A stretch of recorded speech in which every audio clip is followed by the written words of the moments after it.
Ali, are we on? Yeah. Bismillahirrahmanirrahim. Assalamu alaikum wa rahmatullahi wa barakatuh. Welcome to the second panel discussion around the broad theme of Ashura and the mourning rituals. Tonight with us we have Dr. Amina Inloes from California, Dr. Komail Rajani from Exeter, Shaykh Vinay Khetia from Toronto, and Dr. Fatemi from Birmingham. The topic for discussion on this night is the pious literature, the Ziyarat and Dua that surround the issue, the event of the martyrdom of Blessed Imam Hussein. Now we have quite a bit to get through on this night, so we will be brief for most part and then reach to a point where we will have far more engaging discussions. So without further ado, Dr. Komail, how important is this pious literature in the life of a faithful? The ziyarat that we have, such as Ziyarat Waritha, Ziyarat Ashura, Ziyarat Arafah, Layali al-Qadr, Dua al-Kama. Yeah, so as far as this literature is concerned, I should say that the Shi'i community is indeed blessed with the amount of the literature which we have in Shi'i tradition. The names and the ziyarat which you kindly mentioned, Ziyarat Ashura, Warith, and so on and so forth. All these ziyarat are sort of means to connect on the one side to Allah subhanahu wa ta'ala, on the other side, it is something which is a constant reminder for us to appreciate and to understand in depth the mission of Imam Hussein alayhi salam, and to pledge time and again with Imam Hussein that we follow the same principles and same ethos, and we wish to follow the footsteps of Imam Hussein alayhi salatu. Apart from this, there are historical connotations which each and every ziyarat is concerned, which needs to be examined to what extent, to which chain of narrations and transmitter. We will come back to this particular issue. Shaykh Vinay, now when we read the hadith around the ziyarat of Imam Hussein salamullah alayhi, or the ziyarah of Imam Hussein, the exhortations that we have, we notice that there is a constant comparison between the ziyarah of Hussein ibn Ali and the house of God and visitation of the house of God. In other words, Umrah and Hajj. So we get the ahadith that state that at every step that we take towards Karbala or towards the ziyarah of Hussein, we get 1,000 thawab or reward of Hajj, Umrah and Jihad fi sabilillah, alongside the Blessed Prophet himself. Why do we have that sort of emphasis for the ziyarah of Hussein ibn Ali? And then I would also like you to respond to the second sort of follow-up question that comes from this. Why do we have the emphasis on the ziyarah of Imam Ali and Imam Hussein, and why do their ziyarah far exceed the ziyarah of the Blessed Prophet and other Imams? Bismillahir Rahmanir Rahim. Well, as for the first question about the ziyarah, the traditions on the issue of Hajj and comparing it to Hajj and Umrah, I think once again it exemplifies this central figure of Imam Hussein alayhi salam. I mean, to such an extent, as Sheikh Komail just mentioned, that about the various ziyarat, and as you had mentioned, but that almost every religious occasion, or at least the very important religious occasions, the center or the conclusion of it, or the climax of it is the ziyarah of Imam Hussein alayhi salam, as we find in the various riwayat of Ahlul Bayt salamullahi alayhim. And we see this also, this emphasis upon the reward of even the ziyarah of Imam Hussein in a narration from the Prophet himself, which is, I think, indicative of just the magnanimity of his sacrifice, of what he went through, of the Prophet's love for him, of the Prophet's, his blood being spilled is akin to the Prophet's own blood being spilled, in the sense that his sacrifice, his cries, his thirst, his hunger is equivalent to the Prophet's own thirst and hunger, in this sense. And thus, the emphasis upon his ziyarah and his remembrance, and to such an extent as comparing it to Umrah and Hajj and things like this, is, when looked perhaps from this context, from this angle, would not be seen to be unusual. And the emphasis upon his ziyarah, in comparison to, so of course there's emphasis on the Prophet's ziyarah and its importance, but you can't compare the number of traditions. I mean, it's completely lopsided, of course. Is again indicative, I think, of the severity or the intensity of this event, and its astronomical implications on later Islamic history. Not to belittle the Prophet at all, because it goes back to the Prophet himself. It goes back to the Prophet himself mourning for Hussein, as is narrated in about 300 different traditions, where he would constantly be crying over him. So if we don't view it as something that lessens the Prophet's status, but rather as through his nisbah to the Prophet himself and his sacrifice via his nisbah, perhaps it could be viewed that way. But I think it's just indicative of the astronomical proportions, of the event itself. So, thank you, Shaykh Vinay. Dr. Fatemi, on that note, when we have comparisons between the Shrine of Hussein Salamullah alayhi and the Kaaba, and between Arafah and between Imam Hussein's ziyarah, that we are told that Allah looks first at the ziyarah of Hussein prior to looking at the people on the plains of Arafah. We hear that the prayers under the golden pipe of the Kaaba will only be accepted if that prayer is good for us. Whereas a prayer made at the shrine of Hussein, even if the prayer is bad, destiny will be turned first in our favor, and then the prayer will be accepted. Does that then bring a sense of Imam Hussein centricity as opposed to God centricity? Is this literature moving us away from God centricity to a state of Imam centricity? Dr. Fatimi. Okay, thank you for the question.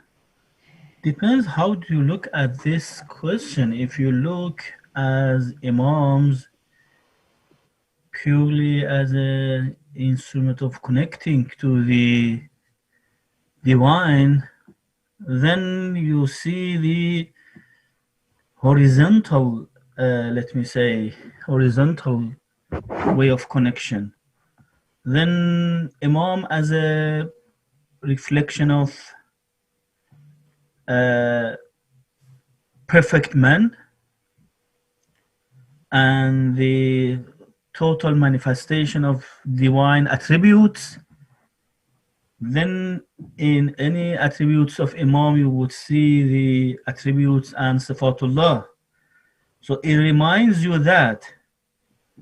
So we do not take Imam something beside God, rather we take our Imams and the Prophet as manifestation and reflection of divine attributes.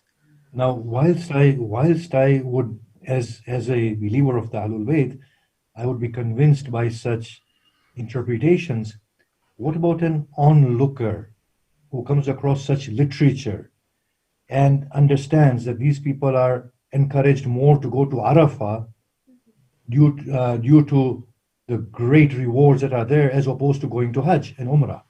Now, if they get that impression, do you think that would be the sort of impression that the Imams would want to create in the minds of the onlooker, who are not necessarily belonging to the school of thought of the Ahlul Bayt? Karbala does not have only spiritual significance for Shia. It does have socio-political significance. especially taking into account that the Bani Umayyah thought by the incident of Karbala they have finished everything. So it was to keeping the light as much as possible, on. So that much of emphasis upon the Karbala especially, it was because of the huge propaganda and other Bani Umayyah and even later Bani Abbas to make the center of Shia thought, which was the incident of Karbala, make it be forgotten. So I understand. It has a social political significance beside its spiritual significance. So sorry. So what I understand from you is that these exhortations were more in their own socio-political context. The aim of the Imams was never to compare or set up the Ziyarah of Imam as a comparison against Hajj and Umrah. Never, but within the theological context, sorry? These are only sociological sort of and political contextual responses of the time. They had no theological value as such that Imam Hussein's Ziyarah is better than Hajj or Umrah. I mean, at the end of the day, they are coming within the context of theology. It's a theological, let me say, framework. That's what you see. It's a reward. It's a reward in Day of Judgment. It's a reward in this day. And the language is quite spiritual and theological. So then the question would come that why doesn't the Quran have it? If it is so emphatically better than any other religious activity, then why doesn't the Quran have any hint of it? You see, that would be the natural question. But anyway, we'll revert to that in a little while. I want to just move on to Dr. Amina. Dr. Amina. Now, Doctor, when we grieve, we have a right to express it. We resort to cursing, willing ill for the other, and that's a natural human response.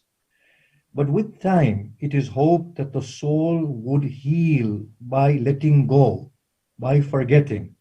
But when we read Dua al-Qama, it is full of imprecation, cursing, and the severest and the bitterest form of cursing. This is a practice that is argued that keeps and perpetuates the hurt in the heart. Now, I remember in the mid-90s when I used to lecture in Canada, and then, of course, in the subsequent years with the millennials hitting their teenagers, it has become quite accentuated that people are saying, well, how can you read such du'as?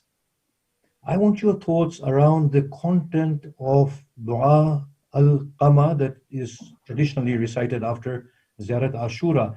It is seen as something that perpetuates this anger as opposed to letting it go. What are your thoughts on that? Dua al-Qama is a prayer of a desperate person, and it can be divided into 2 or 3 main themes. One of them being pleading to God for assistance, begging God for assistance, which I think most Muslims could consider to be within the context of Islam. Some reference to the status and position of the Imams, which I believe is concordant with Shi'i theology. And as you mentioned, some very harsh words directed towards oppressors and so forth. In fact, I would say it goes beyond what we sometimes consider cursing in the sense of speaking about someone poorly or maybe using, God forbid, bad words. It is an imprecation. It's a very strong prayer against some people. My view on that, and this is my personal view, I'm not taking it from any scholars, is that one of the things which has become part of the Shi'i tradition is to identify ourselves with the narrative of what has happened in Karbala. And I think we see this throughout the world and probably through most of history, that when we go through personal crisis, we oftentimes draw strength from the examples of those who were in Karbala. We're sometimes guided by what they did. And when I'm in a sort of average situation in my life, I might look at that dua and say, this is very harsh. Even some people look at the end of dua kumail and say, well, you know, there's a little bit of a harsh negativity in one or two of the lines. That's when I'm feeling all right and things are going okay. I will say with 100% complete honesty that when I have been in very restricted circumstances in my life due to the actions of certain people, which could basically be considered oppressive, I've had complete sympathy with the content of this dua, because when you are under the hand of oppression, whether it's personal, whether it's political, whether you're in jail or being tortured or some other very difficult situation, and I haven't been in jail, by the way, but I'm saying there are various ways that this plays out. All of a sudden, one does begin to understand the value of that. And I do believe that part of our tradition is to identify with the broader narrative of Karbala. So I would see it from that perspective. I will ask you, and I want an honest response. This is all based on the authenticity of the dua. What if you were to find out that the dua is not from the Imam at all? Would that then change your attitude towards it? Authenticity is a very difficult subject. History can be a big gray area. And although we may debate the authenticity of some texts or practices today, I would say that the reason why we debate it is because it is not entirely certain. I don't think anyone is going to bring 100% evidence to say this dua is not correct, is not truly said by the Imam. Let me rephrase it. Uh-huh. Suppose we did not have this dua. Mhm. We did not have dua al-Kama. Mhm. Now we are here as imami, and this dua is found in another religion and in the practice of another group of people. Now, how would you see it? Well, I do tend to give much more honest answers at Al-Mahdi. I'm a believer that wisdom is transmitted through most, if not all, of the world's religious traditions, and I don't see a problem with something being shared between traditions, whether it's values or ideas. It's not proof of truth or falsity that another group of people does the same thing. It may even just simply indicate some similar psychological aspect that's inbuilt into the human being. You know, from that angle, I don't think that's really an appropriate argument to have, unless one is really just trying to look at something from a purely historical basis. For example, if one is putting forward an argument for falsity, and then one says, I am arguing that it is false and the origin is from over here. Okay, you could maybe put that forward. But in general, in our tradition, you know, there is a bit of leeway given to du'as with respect to authenticity. I will actually come back to this afterwards. We will play with this particular topic. But just to emphasize my point a little bit before we move the discussion, we see the issue of slavery and right-hand possession in the Quran. Now we can't deny the authenticity of the Quran. But we will say, yes, it had its place in history. It's not an eternal law, let us say. Somebody might have that take. So we are saying, yes, it was authentic. It had its place in history. But in and of itself, in every region and every time, it doesn't make sense. I was maybe thinking on those lines, that is it something that is confined to a particular context, such bitterness? So anyway, we can come back to that. Now, moving the discussion on to the authenticity of especially Ziyarat Ashura and Dua al-Qama. Now, I want to go to Dr. Fatimi on this. How authentic is Kamilu Ziyarat of Qawlaway, which contains the Ziyarat Ashura from al-Qama and the Dua of al-Qama? Now, consider obviously also the viewpoints of the sort of akhbari and the usuli trends that we have, where the akhbari say that the canonical works of Kutubul Arba, and if the authentic authorities are telling us that these are accurate, then we should not discuss about their accuracy.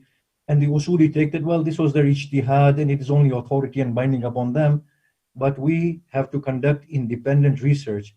And also we hear that even Sayyid al-Khui himself, towards the end of his life, did not see Kamil al-Ziyarat as absolutely authentic. What are your thoughts on that?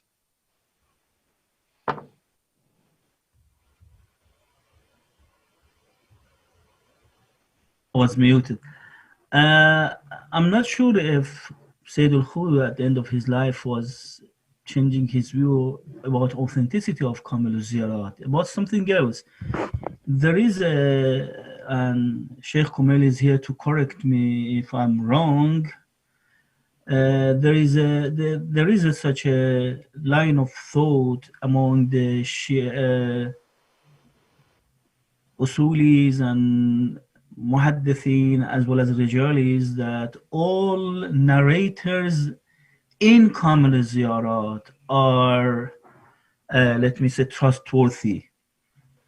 And based on that, Ayatollah Khoui, I think in the first stage, he was taking the very existence of person to be a narrator in any chain of Kamil al-Ziyarat to be, let me say, trustworthy and a sort of, let me say, sign of tawfiq. The change happened to this, not to the Kamil al-Ziyarat itself. But in regard to Ziyarat Ashura and the, let me say, authenticity of Ziyarat Ashura in Kamil al-Ziyarat, that is different issue, and many literature, dealt with this. Whether because there are two versions of, let me say, Ziyarat Ashura. The one you got it, people usually reciting is not the Kamil al-Ziyarat one. We are coming to that discussion of the disparity of the versions. I just wanted to know about Kamil al-Ziyarat, where we stand with Kamil al-Ziyarat. The book itself. Yes. You mean?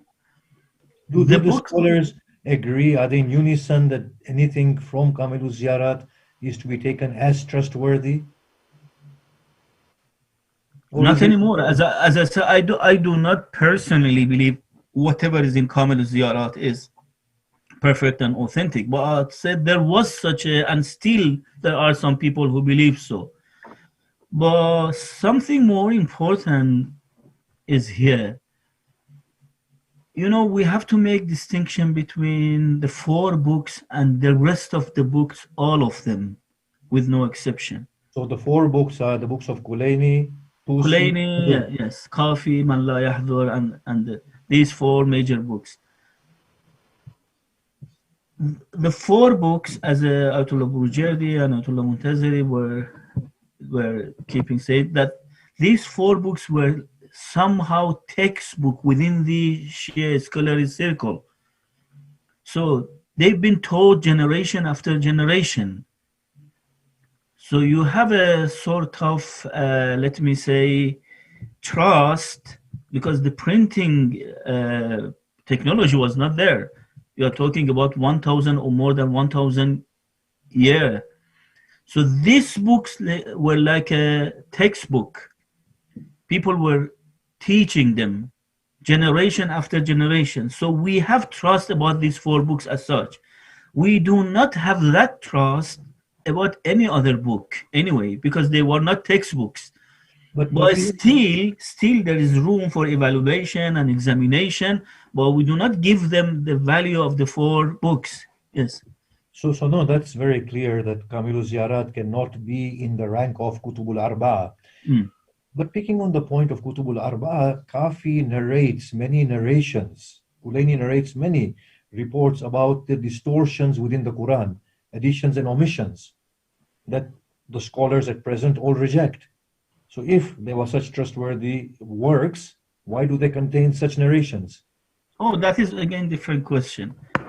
Okay, well, we'll come back to that. I want to move on to Sheikh Kamil on this one. Sheikh Kamil, if you want to add anything to what Sayyid Fatimi has said, but in addition as well, I would like you to consider that Sheikh Haider Hubbullah recently was asked to evaluate the asanid of Ziyarat Ashura, the 5 asanid that were presented to him, on the methodology of Sayyid al-Khoui, and he has knocked holes in all of those asanid, and he said according to the strictest principles of Sayyid al-Khoui, we cannot establish the authenticity of Ziyarat Ashura. Your thoughts on that as well? Yeah, so the first part of the question, as far as Al-Kutub al-Arba is concerned, the 4 books, I think scholars were smart enough to not make the claim of authenticity, bulk authenticity, as like our Sunni colleagues do for Saha Sitta, like, all the 6 books are like Saha. We never named them as like, Saha or whatever. The whole idea... Yeah, the whole idea of like Al-Kutub al-Arba comes at the time of Shahid al-Thani in towards the 9th and 10th century. So before that, books were under scrutiny.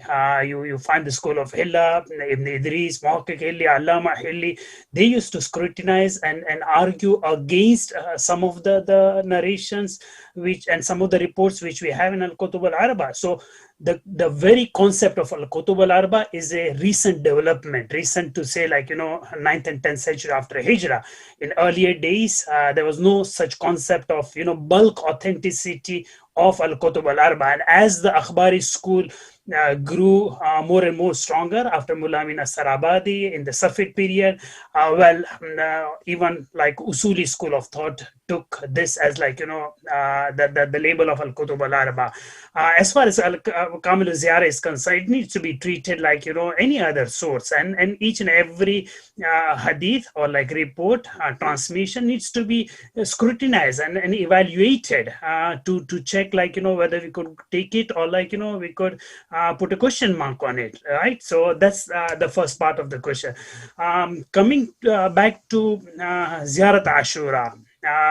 First of all, I should be very candid and open in mentioning this, that the majority of the scholar are of this opinion that Ziyarat Ashura is reliable and trustworthy and authentic. Ayatollah Shubairi Zanjani recently, he gave a lengthy, like, one of the giants of Ilm al-Rijal in our contemporary period. He gave like, lengthy sort of submission in which he mentions that, the reports concerning Ziyarat Ashura are authentic, reliable. But let me get slightly deeper. So the narration of the report of Ziyarat Ashura comes from 2 major sources, Kamil al-Ziyarat and Misbah al-Mutahajjid of Shaykh Tusi. So both these books needs to be examined like very thoroughly, because of certain issues which they have.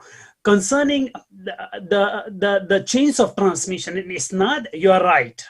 Every scholar would have their own opinion, and some of the chains of transmission are subject to further scrutiny. The very fact that this ziyarat is in Kamil al-Ziyarat, and Kamil al-Ziyarat, we don't know the sources of Kamil al-Ziyarat, that could be scrutinized further as well. But as I said, giant scholars like, Shubairi Zanjani, Ayatollah Shubairi Zanjani, and many others have taken it reliable authenticity. The critical aspect of this ziyarat to examine is the part which starts with Allahumma khussa anta wala zalimin. I will stop you there. I'm going to move that one on to Shaykh Vinay.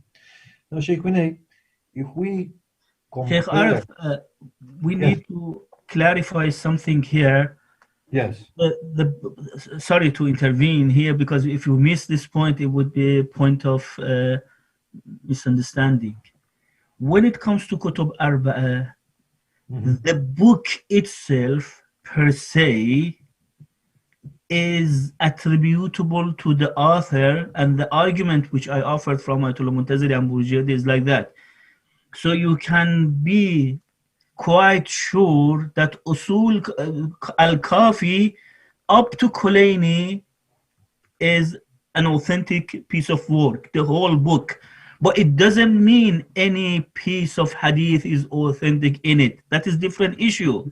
Because it was a textbook taught generation after generation. We don't have that. That is why in the chain of permission for the hadith, you can see all the scholars, usually they emphasize on the Kutub Arba'a. So it means the book itself. So I will just give your argument in summary, that the Kutub al-Arba'a are as they were during the times of their authors. Ahsant. However, the selection of the material within Kutubul Arba'a Is open to examination. are through the discretion of their compilers, and they are a source of authority for their compilers, but nobody else. Yes. And therefore, they need to be independently scrutinized, and that is basically the akhbari and the usuli slants as far as Kutubul Arba'a are concerned. But So now, with regard to other book, we do not have that much of trust that we have about Kutub Arba'a. Amina Ziyarat is a stage below Kutubul Arba'a. In that, yes. If Kutubul Arba'a are subject to scrutiny, then by priority, Kamil Ziyarat ought to be subject to scrutiny. Inshallah, that's your point. Thank Shaykh Vinay, if we look at the book, Misbah Mutahajjid, that quotes, Tusi's book, that quotes Ziyarat Ashura, and you look at the, the handwritten versions that are extant and that we have, and we see their reproduction in the subsequent centuries, we begin to find discrepancies in the various copies.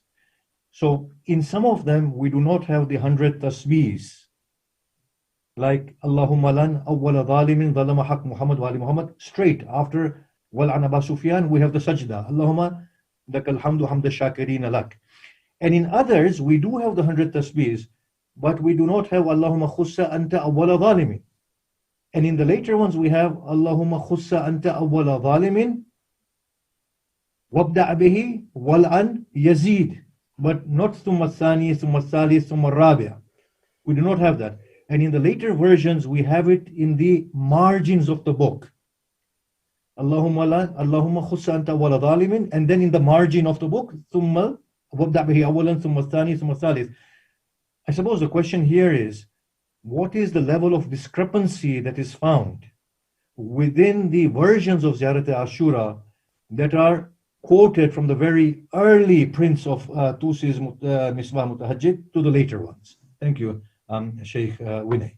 Yes, so this is something I wrote my doctoral dissertation on this subject, as well as on Kamil Ziyarat and Dua al-Kama. So it's something I've spent a better part of a decade working on in Najaf and in Qom and the four corners of the world, traveling to find manuscripts on the subject. I just want to address the issue of Kamil Ziyarat just very briefly before there's something I wanted to mention about that. Yes, of course, it's treated as any book of hadith, and you have to look at each khabar separately. I mean, there's no kind of shamil, tasheeh of the whole text that it's all sahih. But we cannot forget, and this is a discussion I've had with Sayyid Muhammad Saeed al-Hakim. This is a discussion I've had with numerous mujtahideen. The Kamil Ziyarat is unique in some ways. That the number of usul that Ibn Qulaway relied upon, I have done a correlation of his sources and his fihris and his access to early usul works. It's a long work. It's an appendix. It's a multiple appendices in my dissertation.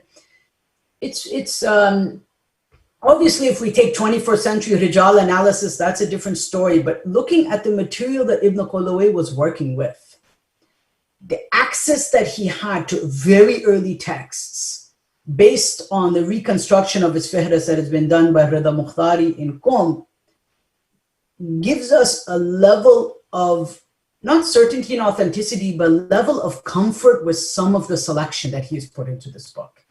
And it is for this reason that Sheikh Mufid essentially reproduces the traditions of Kamil Ziyarat in his Mazar and in the second manuscript of the Mazar that we have of Sheikh Mufid. Ibn Tawus does the same. Ibn Mashhadi does this, something similar.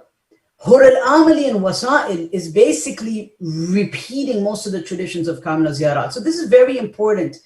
The level of attention given to Kamil Ziyarat over the centuries by subsequent muhaddithin, by subsequent specialists in the field of ziyarat. Again, this does not mean that it's authentic. It just means that there was a level of great ihtimam given to this text. It's not just a text, just a single text like any other necessary text, when it comes to ziyarat, because of the selection of those sources. Now, as for Ziyarat Ashura and its manuscripts of Misbah Mutahajjid, we have two camps here when it comes to the Ziyarah.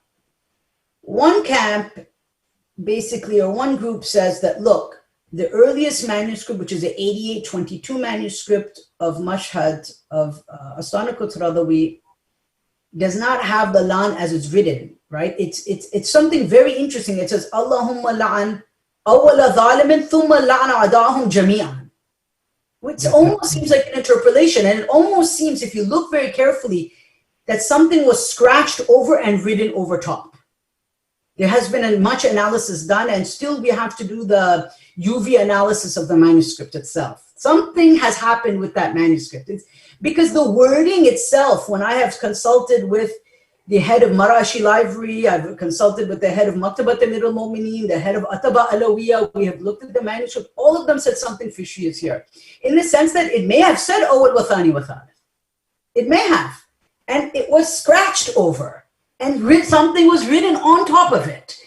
So it is not necessarily a fabrication, Sheikh Arif. I think a lot more analysis needs to be done using UV light, using these things, which has not been done yet. I'm one of the first people to get the color version of this manuscript, alhamdulillah, from Mashhad al-Muqaddas.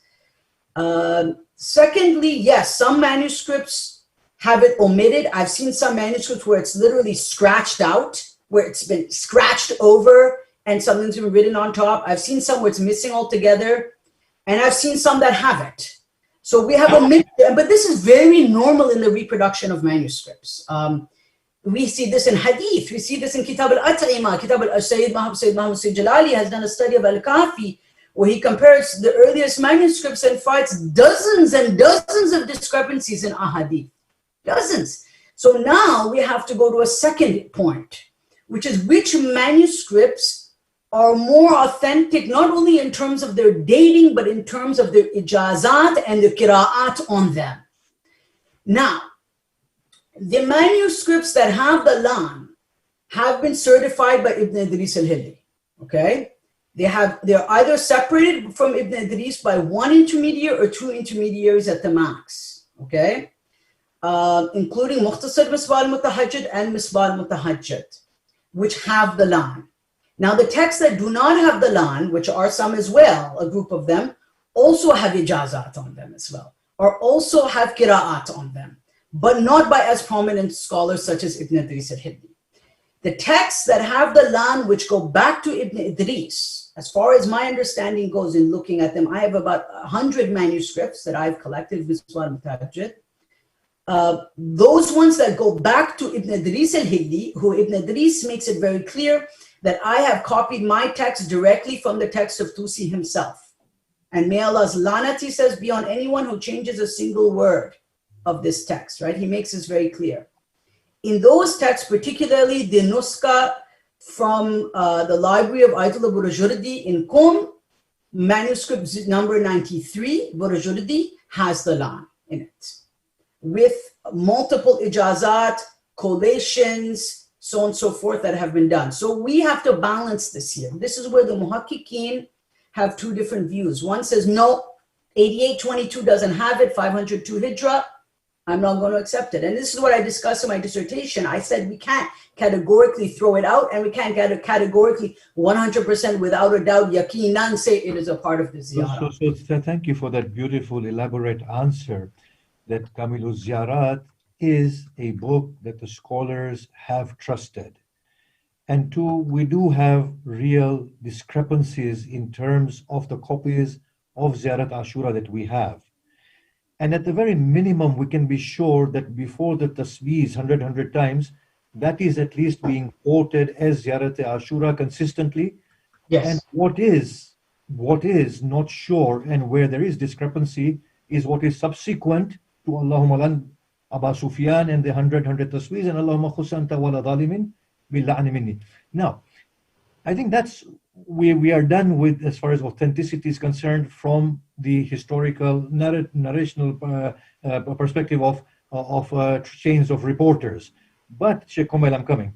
I want to take up the style of Ziyarat Ashura now to see actually does the style of Ziyarat Ashura offer any insights into its validity. Now, the Ziyarat Ashura, the content of it is quite distinct from the content of other ziyarat. Like, for example, Ziyarat Waritha, which is a very famous ziyarah. The Imam here mentions names which they don't usually have the habit of mentioning in other ziyarat. At least not very prominent ziyarat. Now, consider this question, Dr. Inloes and then Dr. Kumail. Consider this question, that Imam Baqir exercised taqiyya. We have this within our usuli sort of interpretive outlook, that the Imam Baqir and Imam Sadiq onwards exercised taqiyya. Now, Imam Baqir lives during the reign of Bani Umayyah, and he dies 12 years prior to the toppling of Bani Umayyah, or 14 years prior to the toppling of Bani Umayyah. Do you think it is reasonable that Imam Baqir would openly teach the cursing of Abu Sufyan, Muawiyah, Marwan? Marwan was also a Khalifa later on of Marwan, so openly, and endanger the lives of a Shia. We saw in Pakistan that the recitation of this ziyarah has caused sectarian tensions. The Imam is in the thick of the rule of Bani Umayyah. Does that seem reasonable? My understanding of the concept of taqiyya is that it is about teaching certain things but not making them all completely public or encouraging people to publicize everything for the sake of safety or sometimes some higher spiritual or esoteric reasons. So no, I don't think there's anything problematic in considering that he may have indeed passed this on to some of his followers, perhaps with the sense that they're not going to go to the mosque in Kufa and shout it to everyone in the neighborhood. And I think that for those of us who continue these practices today, and as Shaykh Vinay mentioned, although some people may question the authenticity, these are nonetheless fairly established within the historical scholarly tradition. Not saying that one has to take that as proof of authenticity or that one should do it, just that they are there in the tradition. Sorry, getting back to the main point, part of my understanding of the tradition is that one should use tact where one presents something. One doesn't need to say something. We will come to that towards the end, as to how we should deal with Ziyarat Ashura. But for now, I'm just asking a technical point. That an Imam who is known to practice taqiyya in order to safeguard his followers and their lives, do you think he could commit himself to explicit cursing of the ruling party of the time? Yes, I do. And the reason for that, as I was saying, is that taqiyya in and of itself is not keeping everything completely secret. It's simply limiting the audience. Just as, for example, I might not recite Ziyarat Ashura in an interfaith program or even in an intra-faith program because I wouldn't see a benefit in it. It doesn't mean I might not personally or appreciate the value or in my own gathering. And when it comes to the Shi'i Imams, I think one of the underlying issues that undergirds this sort of discussion is how one perceives the role and the stance of the imams. There are certainly some people classically and today who consider la'na, if you will, to be an integral part of Shi'i spirituality. That is to say, not just a political statement, but as a means of coming nearer to Allah by distancing oneself from certain people or even encouraging a divine distancing from them. And there are other people who do not consider that to be concordant with the position of the imams, and they consider the imam should be more of a position of reconciliation between Muslims. And I'm going to guess that if I asked everyone on the panel, they'd have a different personal viewpoint about which is the more correct viewpoint. But that's, I think, what underlies this sort of discussion. But no, I don't personally have a historical problem with the possibility that he may have said it or taught it to certain people. So Dr. Kumail, I'm coming to you with that same very question. So now what we are seeing here is that if we cannot verify the last part of Ziyarat Ashura, Allahumma khussa anta awwala zalimin bil-la'ni minni, if we cannot verify the authenticity of that, I'm going to be giving you a packed question, by the way. So just bear with me. So therefore, the interpretations that the community offers, that the awwala zalim is Qabil, Thani is the killer of Yahya, Salis is the Aqir Naqa Salih, and the Rabi is Abdul Rahman ibn Muljim. That's one interpretation. The second interpretation is the killers of Imam Hussein. And then there's a third interpretation. So all of these, therefore, interpretations are actually null and void. And therefore, if something cannot be proven because of the discrepancies there, then subsequently all this has to be additions at the level of interpretation, and then they are then subsequently narrated to the Imams. And then I also would like you to respond to the question I asked Dr. Amina.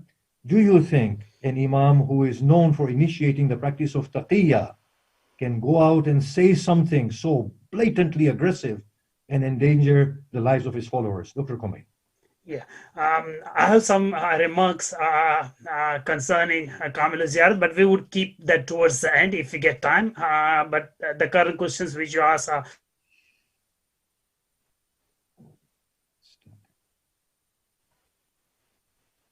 Dr. Komay, you are stuck. Yeah. Can you hear me? Yeah. If you can just repeat that. Yeah, okay, fine. What I was saying is we need to scrutinize when this particular ziyarat was issued, with whatever version one might to take it. The time is the time of Imam Baqir, Imam Sadiq alayhi salam. So that's the period when this would be issued.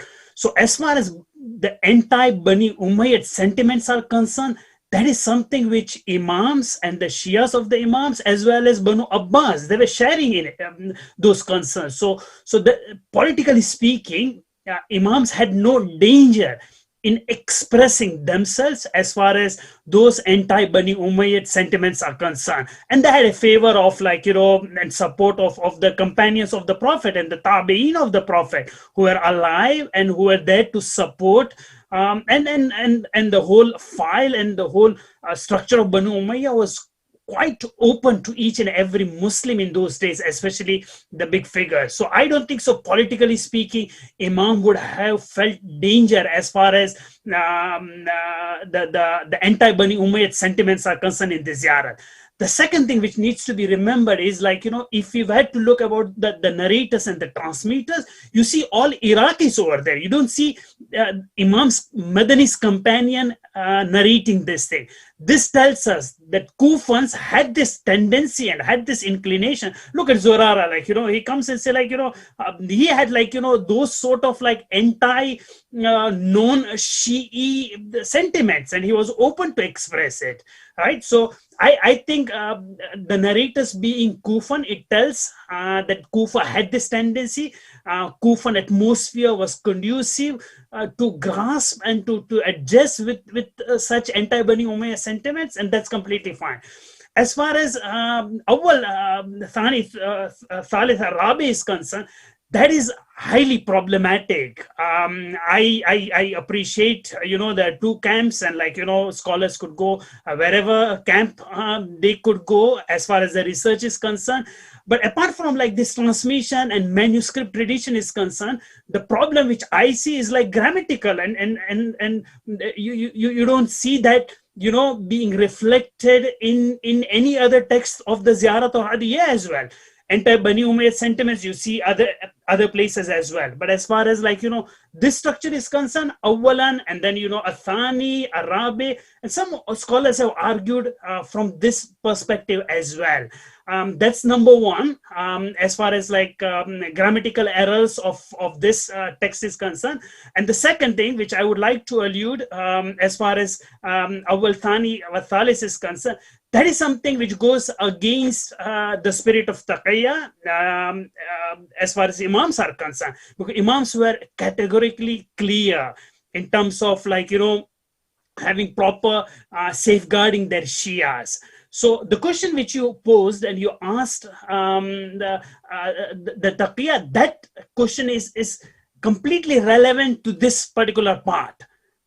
And we need to separate the camp, anti-Sunni establishment or anti-Bani Umayyad sentiment. So I would say anti-Umayyad sentiments, that is something Aimma alayhimus salam would be very comfortable because they had larger support. But anti sort of Sunni or Khulafa Thalas are concerned, that is not something which Imam would put the lives of their Shias in danger in that particular period. Thank you. I mean, I'm coming to you. Now, on that note, Dr. Amina said something, and of course we have Sunni viewers as well, and Al-Mahdi is heavy on intra-faith relations and dialogue. Now, one of the criticisms that comes from the Sunni camp is that the Shias are quite hypocritical. They do a lot in their private practice of cursing the Khulafa with discretion that they don't come out with when they engage with us. So, Dr. Amina, when you said that we should use discretion and not maybe recite it on the rooftop of the Masjid al-Haram, but within our mosques, in the days of social media, the onlooker is saying, well, what sort of a religion is this that cannot be universalized, that has to hide things? The esoteric part of the religion is not spirituality that is God-centric, but is spirituality based on hatred. How would you respond to that, Dr. Amina, before I move the discussion forward? And I do feel we are going to run over time, so I would like, with apology, all of you to stay on and let us get this discussion to some extent where we can find some conclusion. Dr. Amina. Surah At-Tawbah. I would not recite Surah At-Tawbah in an interfaith gathering. I wouldn't randomly post the ayat on my Facebook profile or on Twitter without any sort of context or explanation. And this is because it can be inflammatory. It can be misunderstood. So basically what I'm saying is it's not only about certain texts within Shi'ism, and tact is not the same thing as dishonesty. I think it's going to be rare to find an Ithna-Ashari Shi'i who, how should I put this, who shares the Sunni viewpoint about the early caliphates. But there are certain ways this can and cannot be expressed that are honest or indeed tactful. And with respect to the taqiyya issue, just building, or I should say, reflecting on what Shaykh Humail was saying, there is another side to that, or another extreme, and that is if you use so much taqiyya in your inner circles that you're not going to say anything that could be potentially dangerous or make you different from the majority, then where do your teachings go? How will the next generation even know what your religion is if you are hiding it? Now, you might say, well, this is not an authentic part of the religion anyway, so that's a different sort of issue. But I'm just saying, once you go down that route of hiding everything which might put someone in danger or might come across as unpalatable, like many of the rulings of Islamic law come across as unpalatable today. Oh dear, another big subject. But I'm just saying, insofar as these are mainstream views and they are considered worthy of discussion, that at some point you lose things. And the other question I might put forward is, at the time of Imam Baqir, was there a Sunni establishment? So can I just take this discussion a bit further? Yes. Now, Sheikh Vinay and Dr. Fatemi. Now, Dr. Kumail just stated that the Imams were masters of eloquence, which we know. They were masters of eloquence to the extent that in the time of the 11th Imam, the followers accused the 11th Imam of not being eloquent enough as an Imam. So the Imams were known for their eloquency. If you look at Dua al-Kama, it lacks eloquency totally, and grammatical coherency it lacks. And the Imams have never said, Assalamu alayka ya Abu Abdullah wa alayka ya Abul Hasan, in the same place, either there with Abu Abdullah or either there with Abul Hasan, for example. Now, on that issue, consider this particular part of Ziyarat Ashura. In Ziyarat Ashura, the salutations are offered as the first person. Assalamu alayka minni abadan ma baqit. Salutations upon you from me for as long as I am alive. Inni ataqarrabu ilayka bimuwalatik. I seek proximity to you through your muwalat, wilaya. However, there's another section in which the Imam says, Talabasari ma'a imamin mahdiyin minkum. I seek my vengeance through Imam Mahdi amongst you. If this Imam Mahdi is the 12th Imam, or if it is any one of the Imams before the 12th Imams, then they are by priority the grandchildren of the 5th Imam anyway. So why here does he become the third person? In the salutations, he's the first person, I salute you. And in this part, he is saying, I want to avenge your blood with the Imam from you. Why couldn't he have said from us? Because he is the first person. It appears as if the Imam has taught this ziyarah to a third person, if anything, or a third person has recited it, not the Imam himself. What are your thoughts on that? Shaykh Vinay and then Dr. Fatimi. Well, that's an interesting point, but I've never seen this raised as an issue in any of the commentaries on, I have about 40 commentaries on Ziyarat Ashura, and I've never seen this raised by an issue, even by Ayatollah Sayyid Muhammad Hussein al-Hussein. Well, let us say it is being raised now at this point. Yeah, I mean, minkum, it could be such that that the Imam is, that they're addressing the concept of multiple Imams. I mean, we see this also. Do you agree that the sticking point, whilst you want to think, I can go to Dr. Fatimi and then come back to you? Yeah, go to Dr. Fatimi. Yeah, and then let's have a think around it. Yeah. Dr. Fatimi.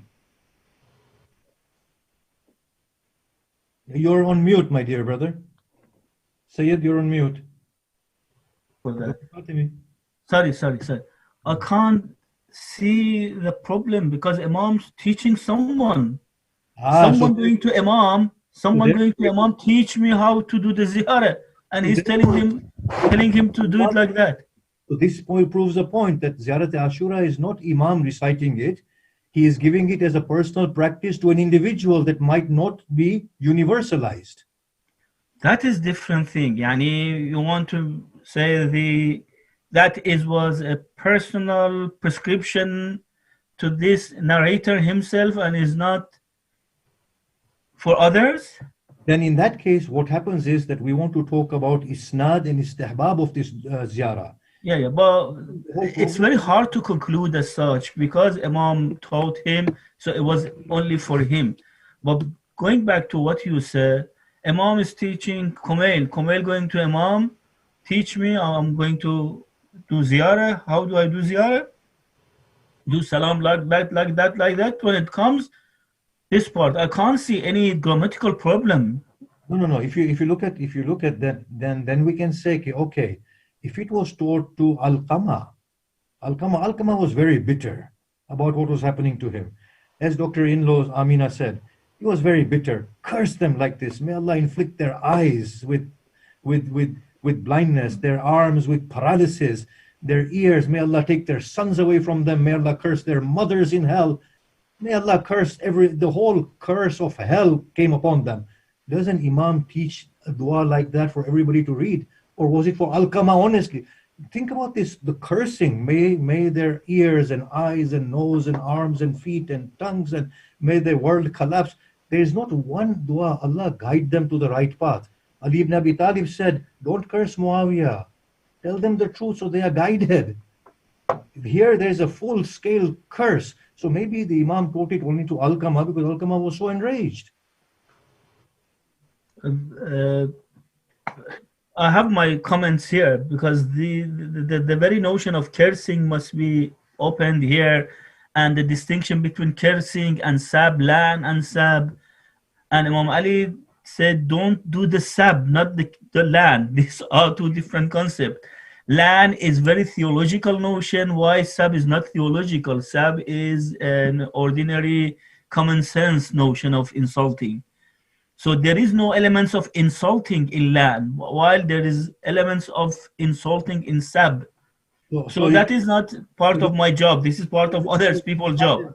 Dr. Fatimi, I would much rather somebody swore at me than to sit there and say, Allah inflict his eyes, his ears, his nose, his tongue, his arm, his feet, his mother, his father, his children, his business, everything about him. It's easier to get a swear word rather than this sort of a lan. Yeah. That is different issue because you were talking about the grammatical part. That was my comment on the grammatical.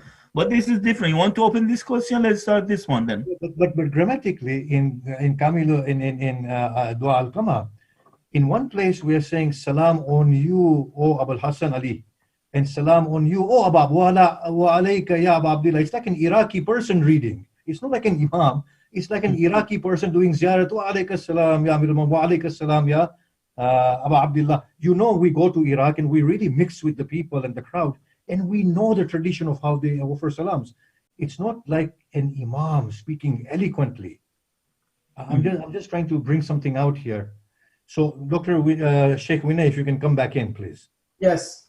So, yes, I mean, I would concur with Sayyid Fatimi that it was being perhaps instructed to someone else as a lesson, as we see in other ziyarat as well, where the Imam says, recite, when you go to Karbala, recite the Ziyara, for example, right? But this has never been understood, never been interpreted as being something that is a limiting factor to it. As for Alqama and the Lan, I just wanted to make my position very clear. My position is that the Lan is that the first, second, third, at least has been pretty established. I mean, we can debate about that, but Abbas Qummi, Majlisi, based on the earliest manuscripts that they had, Shahid al-Thani, Shahid al-Awwal, based on their earliest manuscripts that they have referred to as well. So I don't want any misapprehension here. As far as my position is that it is, the stronger position is that it is a part of the ziyarah itself. So I just wanted to make that clear. Just so there's no misunderstanding of what my position is on this particular issue. Now, as for Sheikh Vinay, if you can just pause for a minute, we are running over time now, so kindly just stay on with me. I'm apologizing to our viewers, and if they want to go, then obviously the recordings will be posted on YouTube and they can catch up. Please continue, Sheikh Vinay. Yes. So I just wanted to clarify what my position was, because you had mentioned that the Lan is not established. And again, I just want to go back to this point because I didn't get a chance to address it. I had my hand up. A lot of things are not established in hadith. I mean, if we were to go down this road, very prominent hadith have discrepancies within them. This is very normal based on the manuscripts, based on various turuq to different texts, to have certain parts, missing or written over, so on and so forth. I mean, this doesn't only apply to Ziyarat Ashura. This can apply to nearly anything. Even Wasa'il al-Shi'a, as we know, has so many different editions. There's a big discussion about it, right? And then the ulama tend to incline to the ones that they find to be most acceptable in their point, like Sheikh Abbas Qummi and others, and Agha Buzurg Tehrani, Sayyid Muhammad Hussain al-Jalali, and other people like this who are the specialists in these manuscripts and, in their compilation and things like this. As for Dua al-Kama, interestingly enough, Dua al-Kama was taught as a devotion by Kulaini himself, actually. So much before Sheikh Tusi.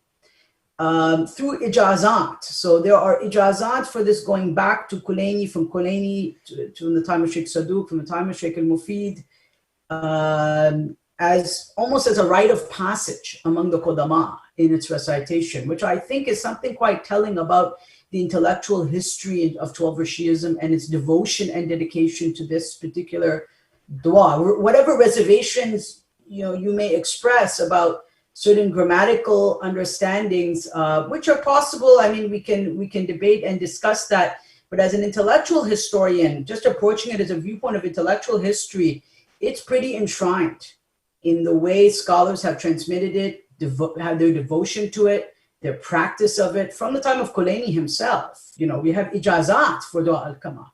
Thank you. And with isnads going back to Imam Sadiq alayhi salam, and no one had a problem with the language that you're raising here. I mean, I think sometimes I just want to finish this point.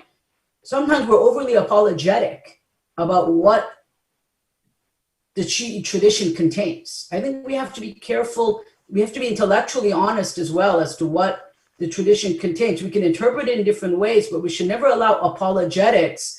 Or I wanted to use the word apologetics, but any kind of fear of it perhaps being misinterpreted by someone, disliked by someone, to say that it's doesn't belong, for example, within the Shi'i. So I'm not being apologetic at all, my dear brother.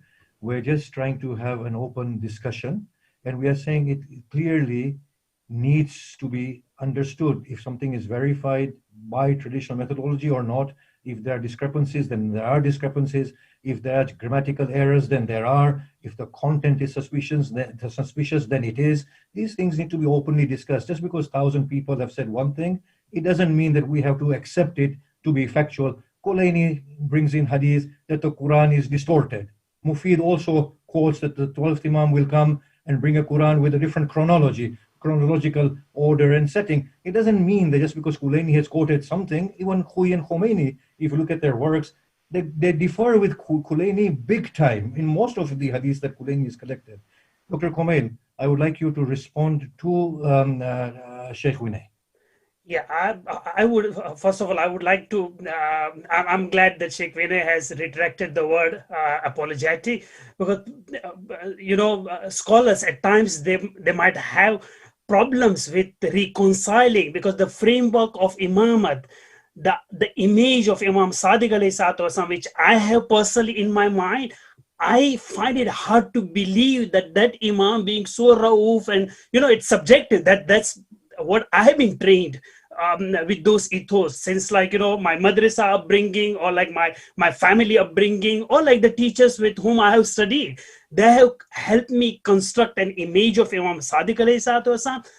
That image is inconsistent with that sort of language being used, right? So it's not the matter of being feeling inferior or lacking self-confidence or being apologetic. Rather, it is just an endeavor, an attempt to reconcile that image of Imam Sadiq alayhi salam with those things which have been reported. So that's the attempt of an understanding.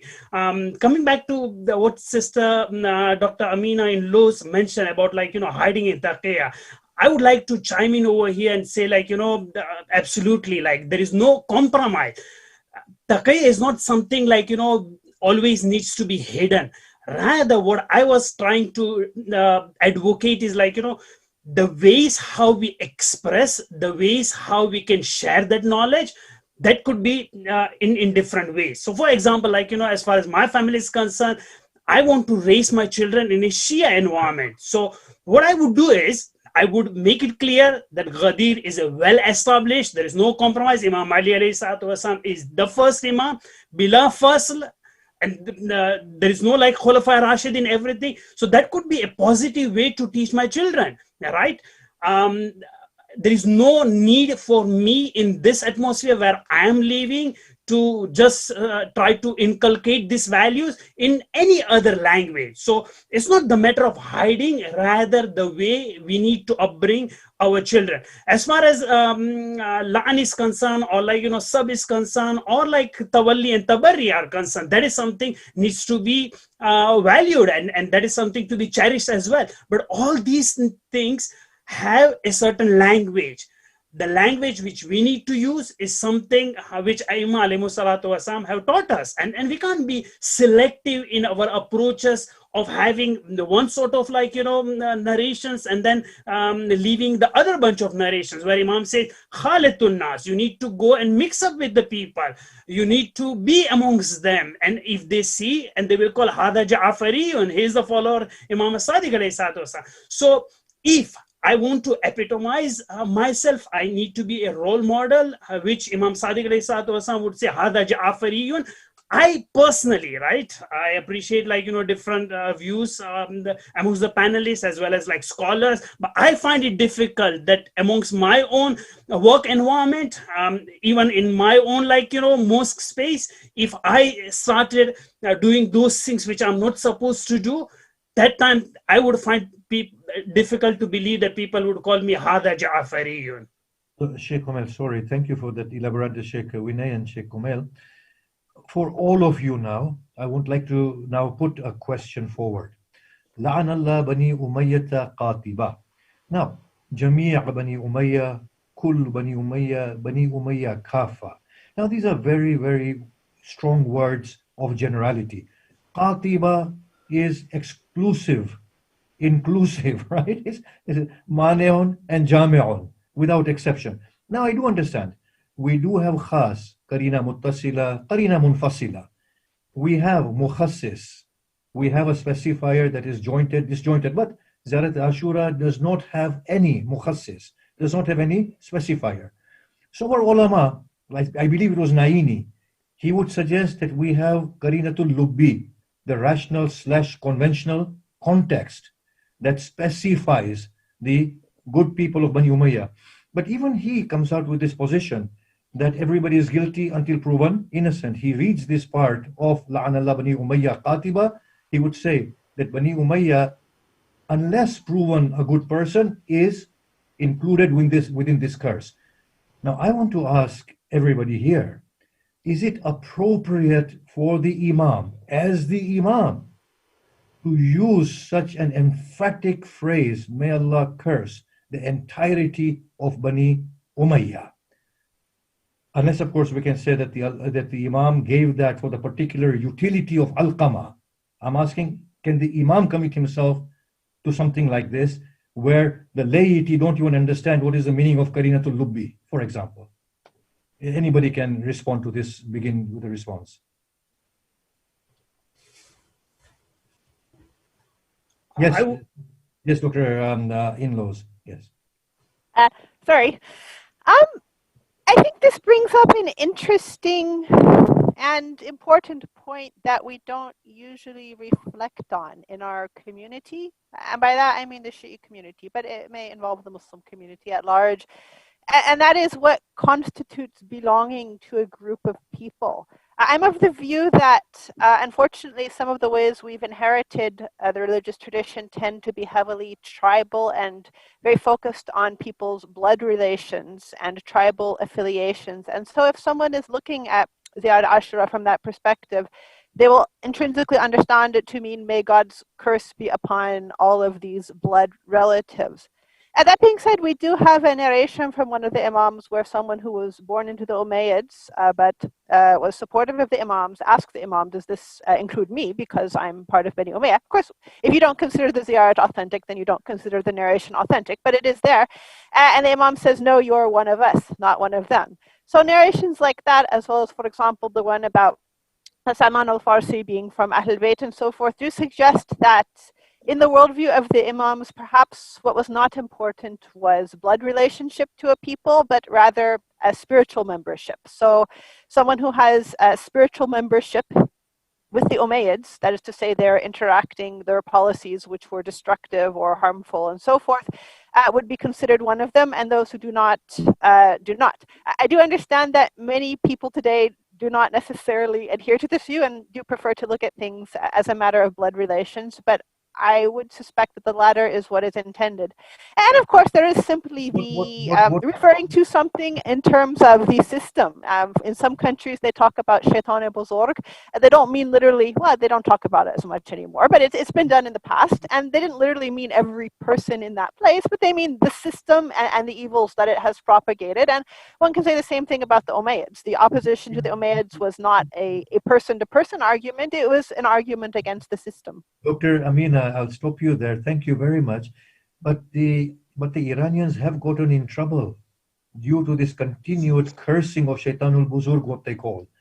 In fact, that is the thing that has really got them into a lot of trouble. And that emphasizes the point. Isn't this very loose? I do have one or two more questions to finish off before we conclude. Dr. Komail, what are your thoughts? I think I concur with Dr. Amina over here, and I don't take the route of scrutinizing isolated words from Ziyarat or from Hadith or from scriptures, because that would not be there are conventions in terms of speaking, in terms of conversations and discussions, and in an atmosphere it's quite understandable. As far as I would go back to my earlier position saying anti-Bani Umayyad sentiments were well grounded amongst larger Muslim populace, Shi'i or non-Shi'i, during those periods. So there might not have been any issues for Aima alayhi salatu wasalam to use the word Qatiba, where it is already understood who are included and who are precluded from this. Dr. Komail, you are talking about an Imam who is an Uswa role model, who wants the best for the whole of humanity, who is like Muhammad Rasulullah.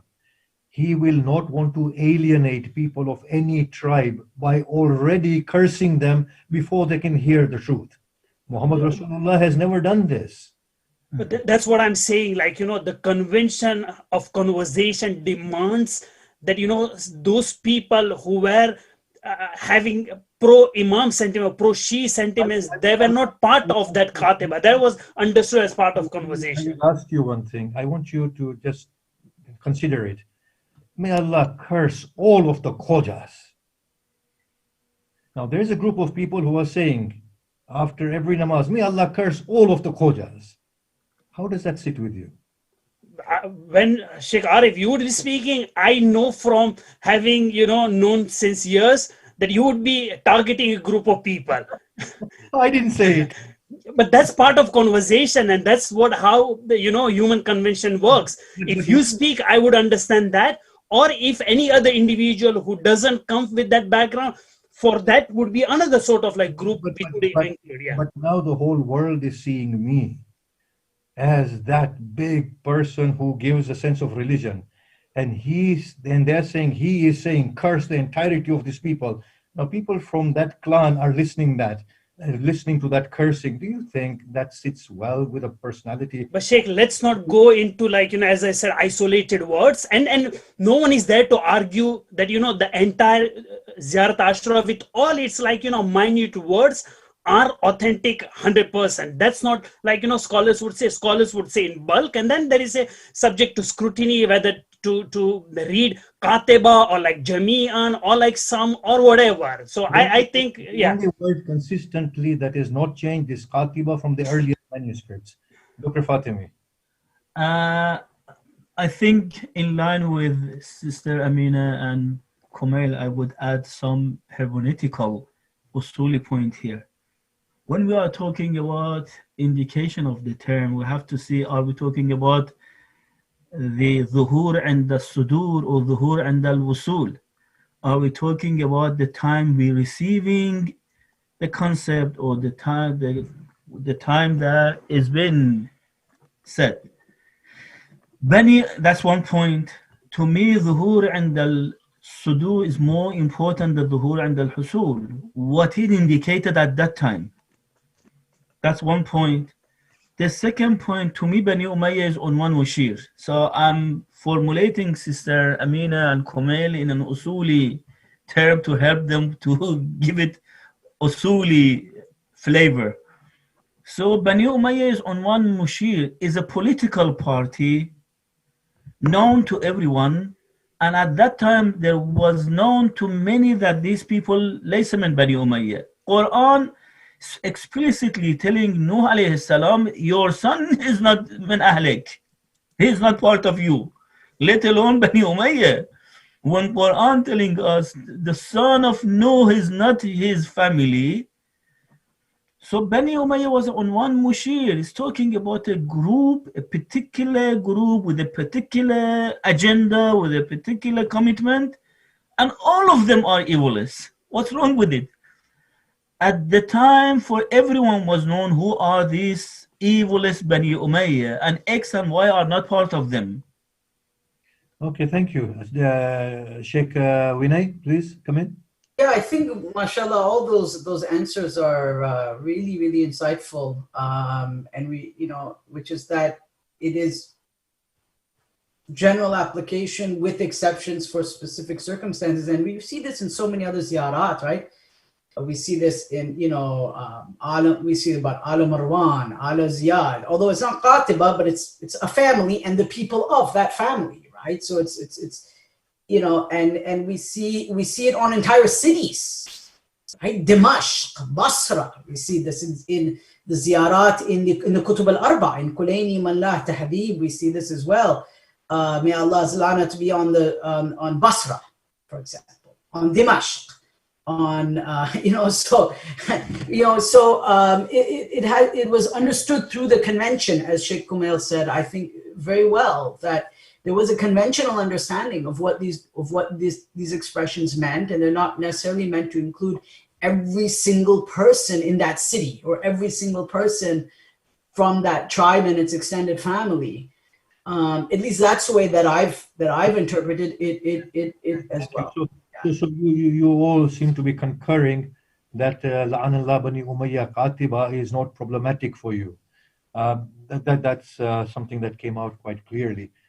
I want to ask one more question before wrapping up, and that is that now let's go back to those exhortations in the form of the hadith that every step taken to the ziyarah of Imam Hussein is 1,000 reward of Hajj, Umrah, Jihad, so on and so forth. How trustworthy are these hadith found in Thawabul Amal, wa Iqabul Amal, so on and so forth. In which century do we find these ahadith, and how trustworthy are these ahadith? Dr. Kumail. Yeah, as far as like individual ahadiths are concerned, we need to go back and scrutinize each and every one of it. But the impression which one gets by reading some of those gives an impression like there was a heavy emphasis on the reward regarding the Ziyarat of Abdullah al-Hussein alayhi salatu wasalam. As Said Fatimi mentioned quite clearly at the very beginning, it's not just the matter of like reward. It's not just the matter of like, I'm just adding words to what Said Fatimi said, by the way. It's not just the matter of like thawab. It's not just the matter of like spiritual reward or like, worldly benefits. Rather, it is giving a hint of socio-political message. It's something related to Shi'i identity. So I won't necessarily look into numbers or like, and multiply or like, for that reason, I would compare with Furuddin or whatever. Rather, the message which I would get is a socio-political message, the Shi'i identity. No, I'm not asking about how you interpret them. I'm talking about the soundness of the chains of reports of those ahadith. Sheikh, it's a very broader question, and I would say some of them, yes, it has like good and sound transmission. It's not. Many of them are like under heavy like scrutiny and needs to be questioned. Because I do find people saying that majority of such reports fail the scrutiny. Yeah, so that's what I wanted your thoughts on. Does anybody else have anything to add to this? Shaykh Vinay, please. Yeah, I think that Sheikh Muhammad al-Sanad raises some interesting, in his first volume in al-Mabani fi al-Rijal, in the 3-volume work. I highly recommend it. In the first volume, he raises his issue about authenticity, and he brings a slightly different perspective from Sayyid Khui, as we know, right? He differs with Sayyid al-Qasim al-Khui in some ways on this issue, which is when we're talking about authenticity, it need not necessarily mean that every single rawi is thiqa in this to the understanding of the school of Sayyid Khui, for example. So I think that we have to first determine the manhaj that we would use to look at these traditions, and whether we would accept qara'in ijmaliya or only qara'in hissiya, right? And we have to look at both of those issues. I'm just putting that out there, depending on our manhaj, right? And I find Sheikh Sanad describes this issue, because this would apply to your question as to how we would go about looking at these traditions at length in the first 100 or so pages of the 3-volume work that he's published. I think is very, very good on this subject. Now, as for the traditions, they are very early, as we know. I would say they go back to the latter part of Ghaibat al-Sughra. I mean, as soon as the publication or the distribution of Shi'i hadith was there, from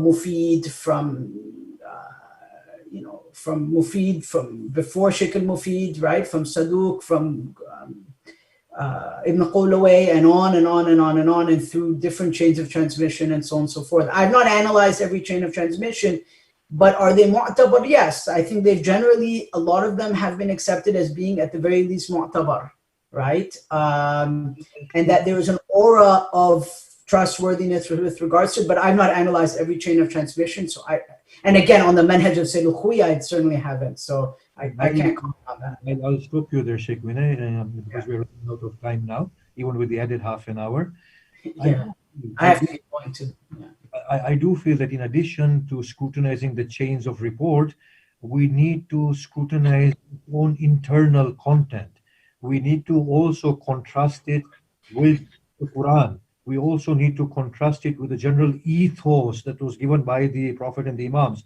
Hajj was always kept at the peak. God's devotion was always kept at the top. The house of God was always seen as the most prominent.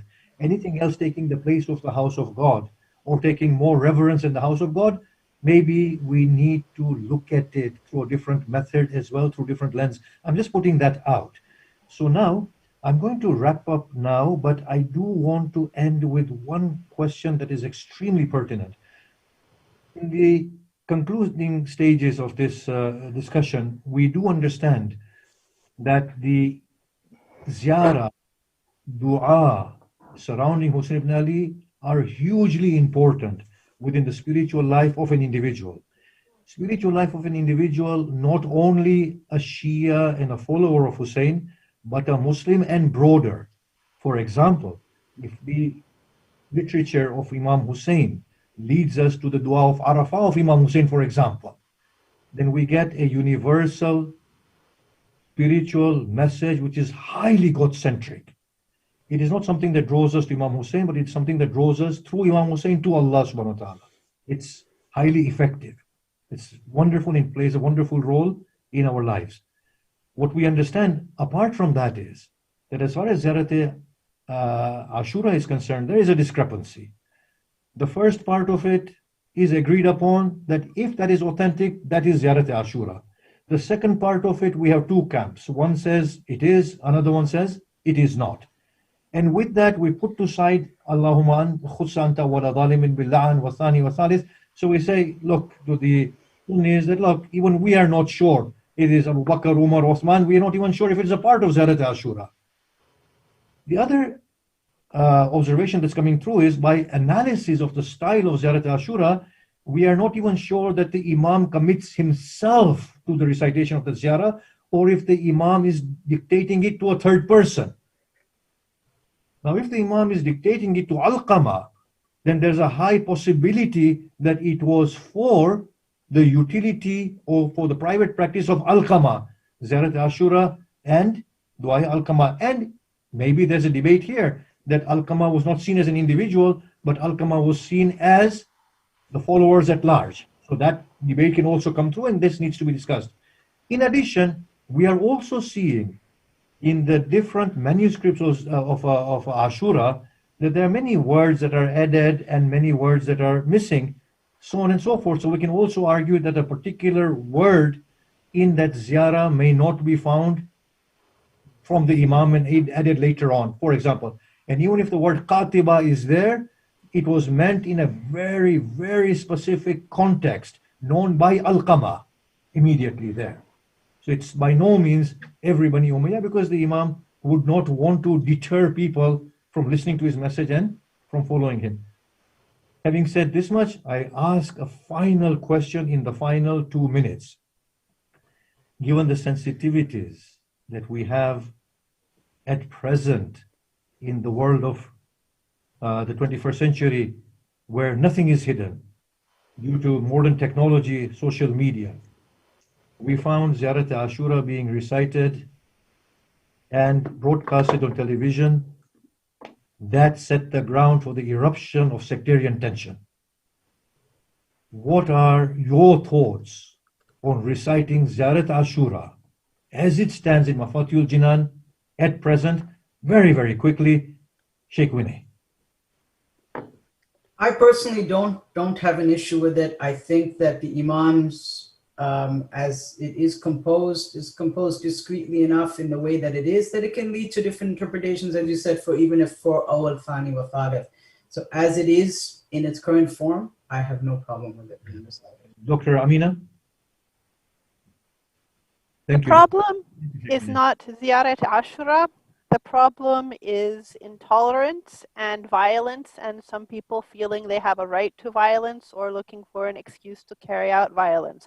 Unfortunately, in much of the Muslim world today, and I hate to generalize, but I think it's true, there is a sort of black and white us versus them. Either we do it entirely my way, or not only are they not one of us, but they're liable to be killed sort of mentality. And so while I can completely understand that some people may choose not to recite these things because they feel it will help with self-preservation, and I support that, at the end of the day, the problem is not our text. The problem is that other people feel the right to attack or kill people because of what some people are saying.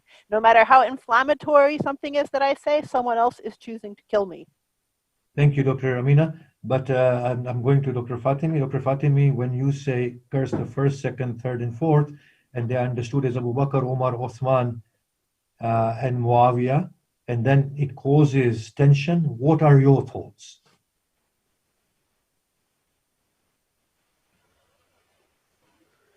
You're on silent. You're on mute. I completely agree with Amina. Problem is not the ziyarah itself. Many of these people who came out violently, they even didn't read Ziyarah Ashura. They didn't know who's Awwal, Thani, Thalith, Rabi. Problem is much more fundamental in Middle East and among our communities. That is this question of intolerance needs to be tackled differently. If it was not Ziyarat Ashura, there would have been something else to have this sectarian fight. So ask people who are in the street, have you read in your life at least for one Ziyarah Ashura? They don't know what is Ziyarah Ashura. Just they want to, this is different issue that, you know. So I'll just be moving on to Dr. Kumail now. It's just that their ulama explained to them that these Shias are cursing Abu Bakr, Umar, Uthman openly, and it's broadcasting on television. Obviously the laity doesn't know, but the ulama are expressing that. Dr. Kumail. Yeah, I personally don't see the issue of violence and those things are associated with political issues. My fundamental concern is twofolded. Number one, with my own colleagues, with my friends with whom I converse, non-Shi'i friends, they are not comfortable with me using LAN or whatever. I know it could be interpreted LAN as like dua and dua alayh and so on and so forth, but whether we believe it or we don't believe it, that is something understood to be offensive in today's world. The second issue which I would be having is like, I find it difficult for my own upbringing of my own family to inculcate those values, especially in today's world when LAN is understood in a different way.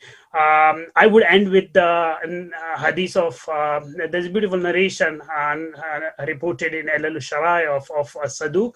The report says, like, you know, Abu Hanifa came to Imam Sadiq alayhi salam and they had a lengthy conversation. And then at the end, Abu Hanifa says that, you know, some people back in Kufa, Imam was in Medina, right? So some people back in Kufa says that that you order your companions and your followers to curse Fulan wa Fulan wa Fulan. And Imam says, Ma'adallah, no, I never asked them to do this. But then Abu Hanifa says, but people say this. And then Abu Hanifa requests Imam that if you could write a letter to them and ask them to refrain from such practices. Imam said, they don't listen to me. So that's the issue, whether this report could be, you know, scrutinized or whatever. But I find it interesting, like no matter how much you would like to discuss it with it's difficult. Imam says they don't obey me, they don't follow me. So thank you all so very much, Dr. Kumail, Dr. Fatimi, Shaykh Vinay, Dr. Amina. I know at times discussions get uncomfortable, but thank you. This air of openness and open discussion is exactly what we need now. And of course, it's nice to know you've all agreed that there's no problem with the ziyarah as far as you are concerned. But we do have certain thoughts around it. Please join us tomorrow for our discussion on Azadari and symbolism. The panelists will include Dr. Kumail Rajani, Dr. Ali Raza Bojani, Sheikh Abu Ja'far, and Sister Barak, Dr. Barak Hussain. Inshallah, until tomorrow, ma'assalam, and God be with you. Guys, just stay on, yeah?